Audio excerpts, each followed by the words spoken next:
जी dear student, दोबारा आपके सामने हाजिर खिदमत है। देखें, बात हमने ख़त्म की थी कि प्रोविडेंट फ़ंड जो है वो जितना एम्प्लॉइज़ ने कंट्रीब्यूट किया है उतना ही एम्प्लॉयर भी कंट्रीब्यूट करता है टुवर्ड्स प्रोविडेंट फ़ंड।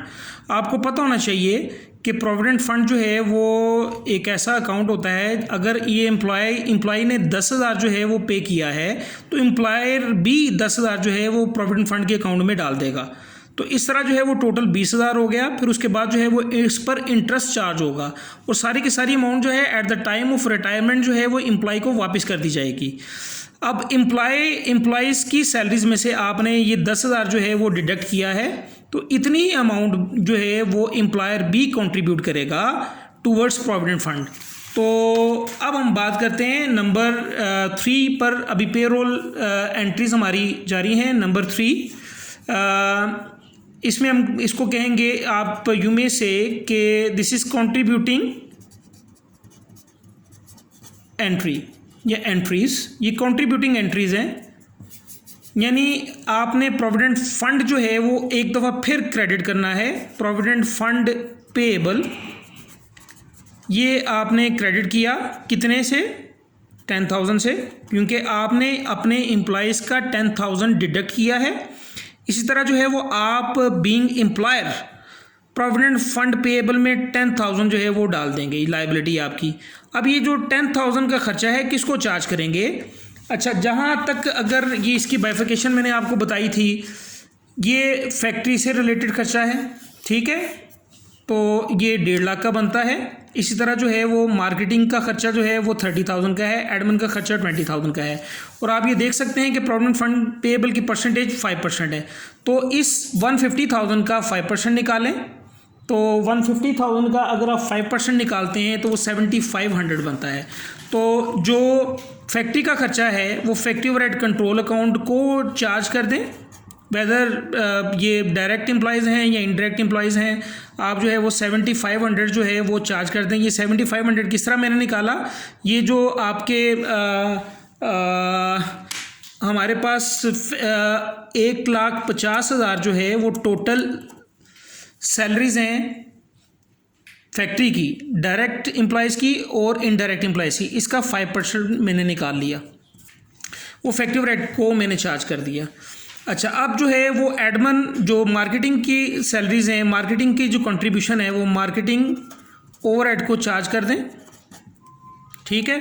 मार्केटिंग की सैलरीज जो हैं वो आपकी 30,000 की हैं, तो 30,000 का आप 5% कैलकुलेट करें तो आपके पास जनाब ये आ जाएगा 1,500 यानी 1,500, ठीक है। और एडमिन की जो सैलरीज हैं वो एडमिन ओवरहेड को चार्ज कर दें, और एडमिन की सैलरीज जो हैं वो मैंने आपको 20,000 बताई, तो 20,000 का 5% जो है वो आपके पास 1,000 आ जाएगा। और इस तरह टोटल इसका किया तो ये 10,000 की इक्वल आ जाएगा।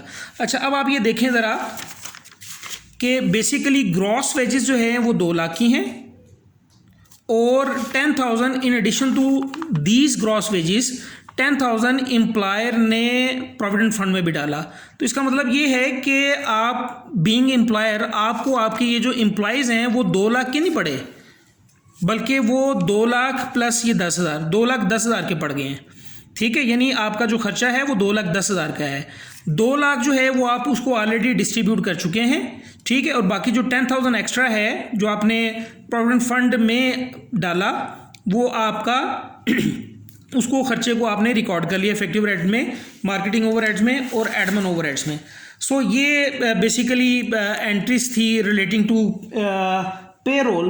अच्छा, उसके बाद जो है वो हम बात करते हैं फैक्ट्री ओवरहेड की तरफ मूव करते हैं।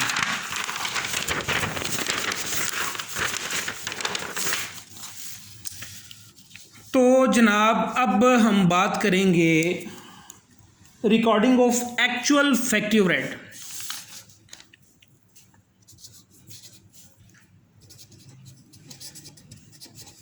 Recording of actual factory overhead, यानी फैक्ट्री में जो actual factory overhead cost include हुई है उसको किस तरह आपने रिकॉर्ड करना है।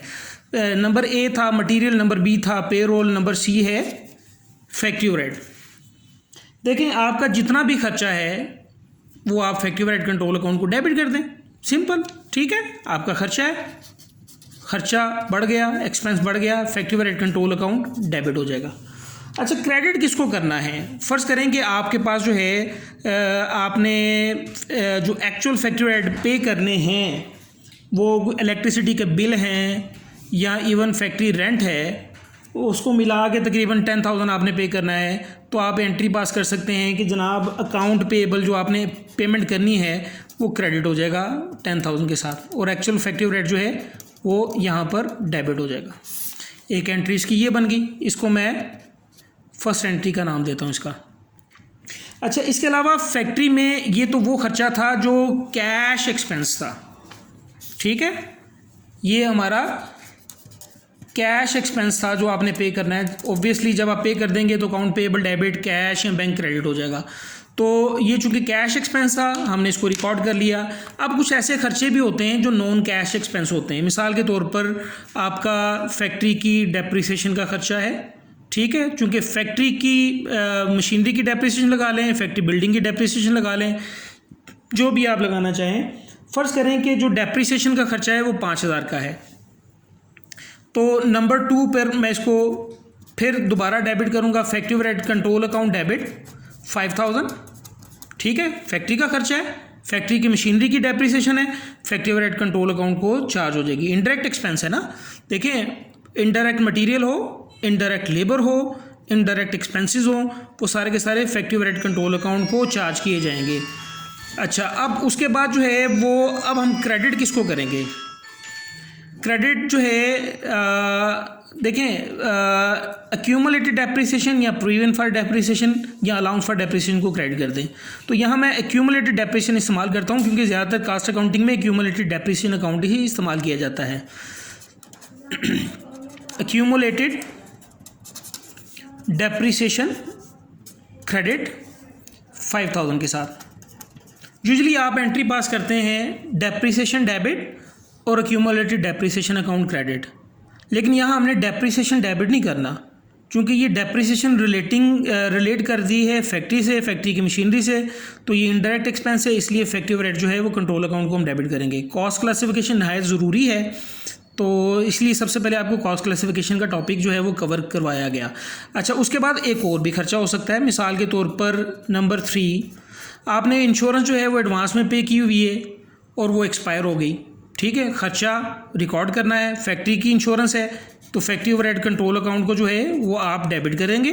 कितने के साथ? फ़र्ज़ करें कि वो 12,000 के साथ है, आप 12,000 को फैक्ट्री ओवरहेड कंट्रोल अकाउंट को डेबिट कर देंगे। चूँकि ये जब आपने इंश्योरेंस पे की थी तो आपको याद होगा, पता नहीं याद है कि नहीं याद, लेकिन मुझे याद है ज़रा क्या प्रीपेड इंश्योरेंस डेबिट किया होगा आपने और कैश या बैंक क्रेडिट किया होगा। अब वो जो प्रीपेड इंश्योरेंस बीइंग एसेट आपने डेबिट किया है वो एक्सपायर हो चुकी है टू द एक्सटेंट ऑफ 12,000।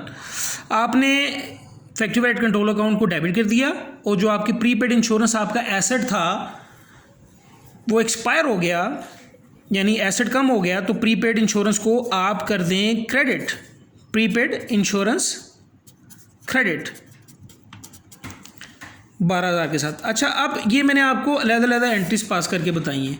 असल में इसकी एक ही कंपाउंड एंट्री हम पास करें तो अगर आप ये देखें कंपाउंड एंट्री में क्या होगा, factory overhead control account debit कितने के साथ, 10,000 और 5,000 ये हो गया 15,000 और 12,000 ये हो गया 27,000, 27,000 के साथ फैक्ट्री ओवरहेड कंट्रोल अकाउंट को डेबिट कर लें और जो कैश एक्सपेंस है अकाउंट पेएबल उसको क्रेडिट कर दें, कितने के साथ, 10,000 के साथ, ठीक है, और जो एक्यूमुलेटेड डेप्रिसिएशन अकाउंट है उसको भी आप क्रेडिट कर दें, कितने के साथ, 5,000 के साथ, और प्रीपेड इंश्योरेंस जो है वो उसको भी आप क्रेडिट कर दें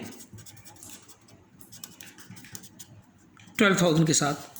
इस तरह जो है वो आपने एक ही कंपाउंड एंट्री इसकी पास कर ली। तो इसी तरह आपने कंपाउंड एंट्री ही इस तरह पास करनी है, अलग-अलग एंट्रीज पास नहीं करनी। अगर अलग-अलग भी कर लेते हैं तो कोई इशू वाली बात नहीं है, लेकिन ज़्यादा जो है वो बेहतर ये है कि आप इसकी कंपाउंड एंट्री पास करें क्योंकि हमारा ख्वाब पढ़ा लिखा पंजाब। अच्छा, उसके बाद जो है वो आगे चलते हैं हम। उसके बाद जो है फैक्ट्री ओवरहेड अप्लाइड की एंट्री पास करते हैं। नंबर डी आप इसको लगा लें, number D recording factory overhead applied, इसको हम किस तरह रिकॉर्ड करेंगे? देखें यहाँ पर थोड़ा सा जो है ये डिबेटेबल है और मुझे उम्मीद है कि आपको बात ये समझ में नहीं आएगी, लेकिन इसको थोड़ा सा अंडरस्टैंड करें। इंशाल्लाह जब 1-to-1 डिस्कशन होगी उसमें मैं आपको समझाने की कोशिश करूँगा।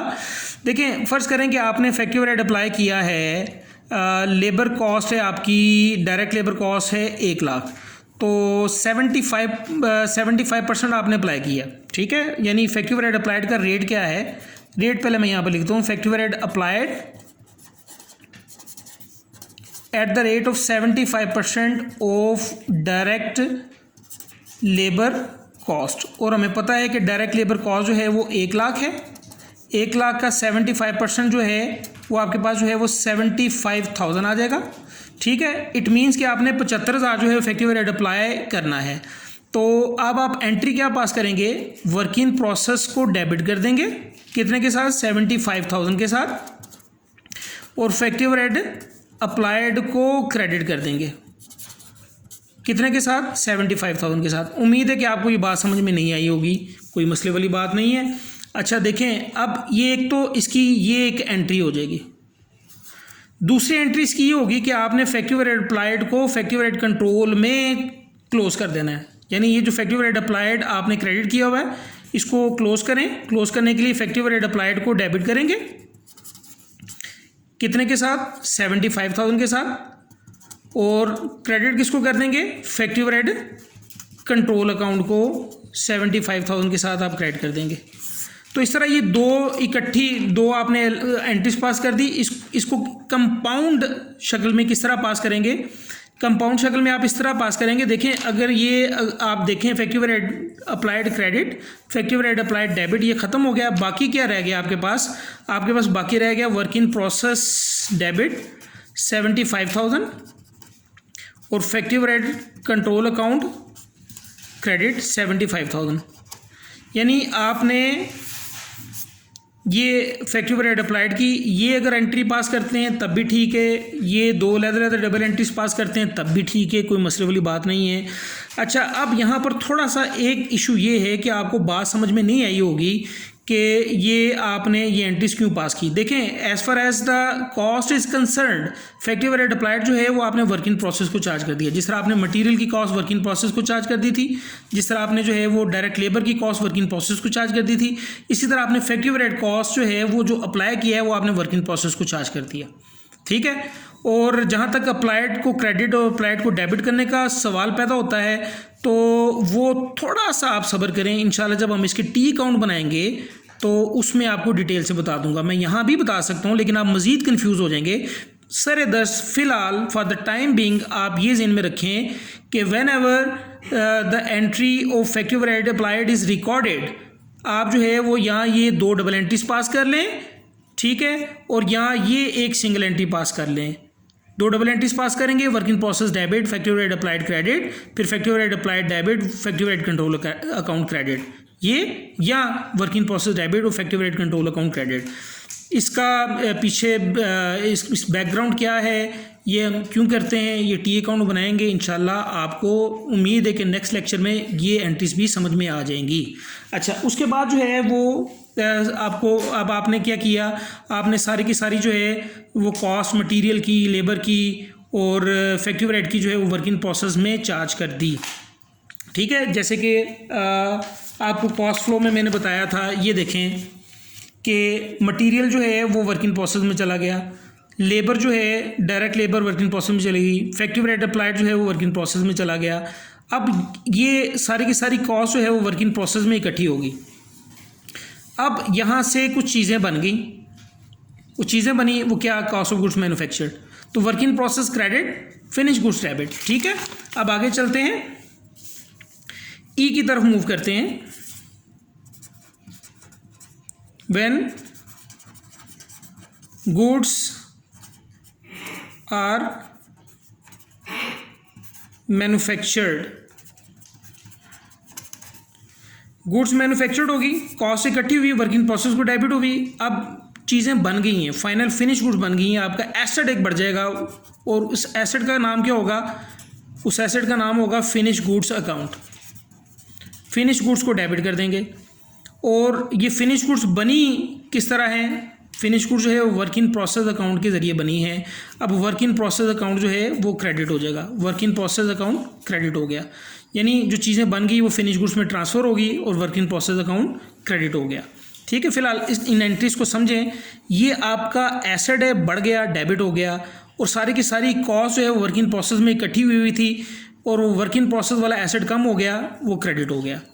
अब ये फिनिश गुड्स में से आपने इसमें से कुछ चीज़ें बेच देनी है, कुछ चीज़ें इसमें बैलेंस में पड़ी रहेंगी, वो closing work in process inventory कहलाएगी। ठीक है, एनी हाउ हम यहाँ पर जो है वो आगे चलते हैं, एफ की तरफ मूव करते हैं। देखिए भाई, बात ये है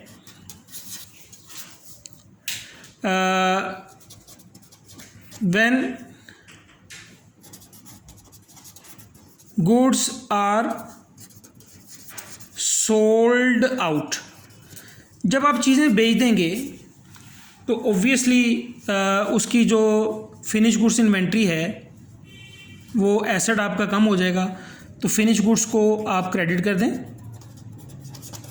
आपने चीज़ें बेच दी, फिनिश गुड्स जो आपका एसेट है वो कम हो गया, क्रेडिट हो गया, और एक एक्सपेंस का अकाउंट ओपन कर लें। उस एक्सपेंस का नाम होगा कॉस्ट। किस चीज़ की कॉस्ट? ऑफ गुड्स सोल्ड, वो आप इसको डेबिट कर देंगे। ठीक है, तो चीज़ें जब आपने बेचनी है, पहली एंट्री आपने ये पास करनी है इसकी कि आपने अपने एसेट को कम कर देना है और अपनी कॉस्ट को बढ़ा देना है। ठीक है, उसके बाद दूसरी एंट्री आपने क्या पास करनी है, आपने चीज़ें अब जो शिफ्ट आउट कर देनी है, यानी अपने जो कस्टमर्स हैं उनको हैंड ओवर कर देनी है। तो जब कस्टमर्स को हैंड ओवर करेंगे तो ऑब्वियसली सेल की एंट्री पास करेंगे। सेल्स आपको पता है जब बढ़ती हैं तो क्रेडिट होती हैं, सेल्स अकाउंट क्रेडिट। डेबिट किसको करेंगे? अगर कैश पर कर रहे हैं सेल तो कैश अकाउंट को डेबिट करेंगे। ठीक है, अगर आप क्रेडिट पर कर रहे हैं तो अकाउंट रिसीवेबल को क्रेडिट डेबिट करेंगे। ठीक है, और ये भी हो सकता है कि पार्शली जो है जो आप चीज़ें बेच रहे हैं वो पार्शली क्रेडिट पर हों, पार्शली जो है वो कैश पर हों, तो ये एक एंट्री पास हो जाएगी, cash debit, account receivable debit और सेल अकाउंट क्रेडिट। यानी जब भी आप चीज़ें बेचेंगे, कीप इन माइंड, जब भी आपने चीज़ें बेचनी है ये दो डबल एंट्रीज पास होंगी। एक आपने अपने फिनिश गुड्स यानी अपने इन्वेंट्री को, अपने एसेट को कम करना है, कॉस्ट को बढ़ाना है। ठीक है, दूसरे आपने सेल की एंट्री पास करनी है। अगर वो कैश की सेल है तो कैश डेबिट और सेल्स अकाउंट क्रेडिट, अगर उधार की सेल है तो अकाउंट रिसीवेबल डेबिट और सेल्स अकाउंट क्रेडिट। ठीक होगी बात? अच्छा, अब एक और जो है वो थोड़ा सा हम आगे मूव करते हैं। Number G, when goods returned by the customers। अच्छा, चीज़ें जब कस्टमर वापस करें यानी सेल रिटर्न हो, जैसे ऊपर मैंने आपको बताया कि आपने चीज़ें बेची तो ये दो डबल एंट्रीज पास होंगी। अब चीज़ें वापस आएंगी, फिर यही दो डबल एंट्री पास होंगी, लेकिन इसकी रिवर्सल डालेंगे हम। सबसे पहले सेल्स रिटर्न की रिवर्सल डालें। सेल्स अगर क्रेडिट है तो सेल्स रिटर्न क्या होंगी? सेल्स रिटर्न डेबिट या रिटर्न इनवर्ड डेबिट कर लें। ठीक है, और क्रेडिट किसको करेंगे? ऑब्वियसली अकाउंट रिसीवेबल को क्रेडिट करेंगे। अमूमन जो है वो कैश सेल वापस नहीं होती है, अगर कैश सेल वापस हो रही है तो कैश को क्रेडिट करते हैं, लेकिन ऐसा होता नहीं है। ये उधार के कस्टमर्स होते हैं जो आपको चीज़ें वापस कर देते हैं। तो sales return debit, account receivable credit. ठीक है, आपको पता है सेल्स की क्रेडिट, सेल्स रिटर्न हुई, sales return debit, account receivable आपका एसेट था वो कम हो गया, आपने क्रेडिट कर दिया। एक एंट्री आपने ये पास कर दी। दूसरी एंट्री आपने ये पास करनी है कि ये चीज़ें वापस आई हैं इसको दोबारा फिनिश गुड्स में रख दें। तो फिनिश गुड्स आपका एसेट है, एसेट बढ़ गया, उसको डेबिट कर देंगे। Finish goods debit to the extent of the amount of sales return. लेकिन वो सेल रिटर्न, बल्कि वो कॉस्ट पर एक चीज़ और मैं बताना आपको भूल गया, चले अभी बताते हैं आपको। अच्छा, ये फिनिश गुड्स डेबिट आपने अपना जो है वो एसेट बढ़ा दिया, और ये जो कॉस्ट है आपकी, जो आपने इसको डेबिट किया हुआ था उसको कम कर दें, आपकी कॉस्ट कम हो जाएगी। कॉस्ट ऑफ गुड्स सोल्ड जो है वो आपने क्रेडिट कर दी, ठीक है। अच्छा, दोबारा सुन लें, जब आपने चीज़ें बेचनी हैं तो 2 डबल एंट्रीज पास करनी है, एक ये, दूसरी ये। याद रखिएगा कि ये जो कॉस्ट ऑफ गुड्स सोल्ड और फिनिश गुड्स हैं, ये आपकी एंट्री पास होगी एट कॉस्ट, ये कॉस्ट पर पास करेंगे। और जो आप चीज़ें बेच रहे हैं, ठीक है, ये आपकी एंट्री पास होगी एट सेलिंग प्राइस। घबराना नहीं, इंशाल्लाह इसकी प्रैक्टिस भी हम करेंगे। अच्छा, उसके बाद जो है इसी तरह जो है वो चीज़ें आपके कस्टमर आपको वापस कर रहे हैं। सेल रिटर्न और account receivable credit, cell return debit, account receivable credit, ये आप एंट्री पास करेंगे एट सेलिंग प्राइस। और finish goods debit, cost of goods sold credit, ये आप एंट्री पास करेंगे एट कॉस्ट, ठीक है। यानी आपने चीज़ें बेची, कॉस्ट पर जो है वो फिनिश गुड्स को क्रेडिट किया और कॉस्ट बढ़ा दी, और सेल्स को क्रेडिट किया सेलिंग प्राइस पर, और अकाउंट रिसीवेबल या कैश को डेबिट कर दिया। उसके बाद चीज़ें वापस आई, इन दोनों की रिवर्सल आपने यूँ डाल दी। इस तरह जो है वो आपका कॉस्ट फ्लो तकरीबन जो है वो एंट्रीज़ आपकी मुकम्मल हैं। एक आधा एंट्री रह गई, वो इंशाल्लाह हम बाद में उसको देख लेंगे। तो इंशाल्लाह उम्मीद है कि इसकी हम आगे प्रैक्टिस भी करेंगे। तो फ़िलहाल जो है वो ट्रायल बेसिस पर जो है वो इसको आप देखें, और उम्मीद है कि इसकी प्रैक्टिस जो है वो नेक्स्ट लेक्चर में अब आपको करवाऊँगा, आपको मज़ीद समझ में आ जाएगी। अभी डिस्कशन के लिए जो है वो रेडी हो जाएं, ताकि इसको हम डिस्कस कर लें। जो जो चीज़ें आपको समझ में नहीं आई वो आप मुझसे पूछ लें। अगर आप चाहते हैं दोबारा रीकैप, थोड़ा सा मैं रीकैप कर देता हूँ, दोबारा सुन लें कि कास्ट अकाउंटिंग साइकिल एंट्रीज़ में आपको पता है कि फ़्लो ऑफ कॉस्ट को हमने देखना है। हमारे पास जो है मैन्युफैक्चरिंग जो है वो 3 एलिमेंट्स हैं मैन्युफैक्चरिंग कॉस्ट के, मटेरियल, लेबर और फैक्ट्री ओवरहेड। मटेरियल अकाउंट है, ठीक है, हमारे पास जो है वो पेरोल का अकाउंट है, ठीक है, और हमारे पास जो है वो फैक्ट्री ओवरहेड अप्लाइड का अकाउंट है। मटेरियल जो है वो जब भी आप परचेज़ करेंगे, whether it is direct material और इनडायरेक्ट मटेरियल, आपने मटेरियल को डेबिट कर देना है, ठीक है। यहाँ से जो डायरेक्ट मटेरियल कंज्यूम होगा वो आपने यहाँ से क्रेडिट करना है और वर्किंग प्रोसेस को चार्ज कर देना है, ठीक है। इसी तरह पे रोल जो है वो सैलरीज एंड वेजेस जो भी आप पे करेंगे, चाहे ये सैलरीज एंड वेजेस जो है वो डायरेक्ट लेबर की है, इनडायरेक्ट लेबर की है, मार्केटिंग के स्टाफ की है या एडमिन के स्टाफ की है, वो आप डेबिट कर लेंगे। यहाँ से जो डायरेक्ट लेबर है वो आप जो है वो वर्किंग प्रोसेस को चार्ज कर देंगे। मार्केटिंग ओवरहेड्स और सेलिंग ओवरहेड्स जो है, मार्केटिंग ओवरहेड्स और एडमिन ओवरहेड्स जो हैं वो ऑब्वियसली आपको पता है कि वो क्लोज हो जाएंगे कहाँ, इनकम स्टेटमेंट में, ठीक है। आप थोड़ी सी बात समझ में आई आपको। अच्छा, डायरेक्ट लेबर आपने यहाँ चार्ज कर दी, और इनडायरेक्ट लेबर ऑब्वियसली जो है फैक्ट्री ओवरहेड में चार्ज कर देंगे। अच्छा, अब फैक्ट्री ओवरहेड अप्लाइड जो है वो भी यहाँ से निकल के यहाँ चार्ज हो गया, सारे के सारे कॉस्ट के एलिमेंट्स जो है वो यहाँ इकट्ठे हो गए, और यहाँ से चीज़ें बन के जो है वो ये वर्किंग प्रोसेस क्रेडिट हो गया और फिनिश गुड्स में ट्रांसफ़र हो गया, ठीक है। फिर यहाँ से जितनी भी चीज़ें आपने बेची वो cost of goods sold account जो है वो इनकम स्टेटमेंट में क्लोज हो जाएंगी, ठीक है। आगे चलते हैं। तो सबसे पहले जो है वो मटीरियल जब आप बाय करेंगे तो material control account debit, account payable credit, आपका एसेट है बढ़ गया, आपकी लाइबिलिटी है ये बढ़ गई, ये क्रेडिट हो गई, ये डेबिट हो गया। आपने डायरेक्ट मटेरियल जो है वो प्रोडक्शन को इशू किया, working process control account debit, material control account credit, ठीक है। और इनडायरेक्ट मटेरियल आपने इशू किया प्रोडक्शन को, factory overhead control account debit, चूंकि इनडायरेक्ट मटेरियल है और इनडायरेक्ट मटेरियल का ताल्लुक जो है फैक्ट्री ओवरहेड से होता है, तो factory overhead control account debit और मटेरियल कंट्रोल अकाउंट क्रेडिट। याद रखिएगा, जब भी आप मटेरियल ख़रीदेंगे और वो मटेरियल जो है वो स्टोर रूम में आएगा, आपने मटेरियल कंट्रोल अकाउंट को डेबिट करना है, ठीक है। अब स्टोर रूम में आया, आपने मटेरियल कंट्रोल अकाउंट को डेबिट कर दिया। अब आप जो है वो नेक्स्ट एंट्री आप सप्लायर को वापस कर रहे हैं, तो अब ये स्टोर रूम से चला जाएगा मटेरियल, तो मटेरियल कंट्रोल अकाउंट क्रेडिट, आपकी एक लाइबिलिटी कम होगी, अकाउंट पेएबल की लाइबिलिटी जब कम होती है तो उसको आप डेबिट कर देते हैं, आपने इसको डेबिट कर दिया। अच्छा, उसके बाद जो है वो नेक्स्ट एंट्री थी हमारे पास जनाब, आपने मटेरियल जो है वो परचेज़ किया और स्टोर में नहीं लेके गए, बल्कि आपने डायरेक्टली जो है वो प्रोडक्शन में इस्तेमाल कर लिया।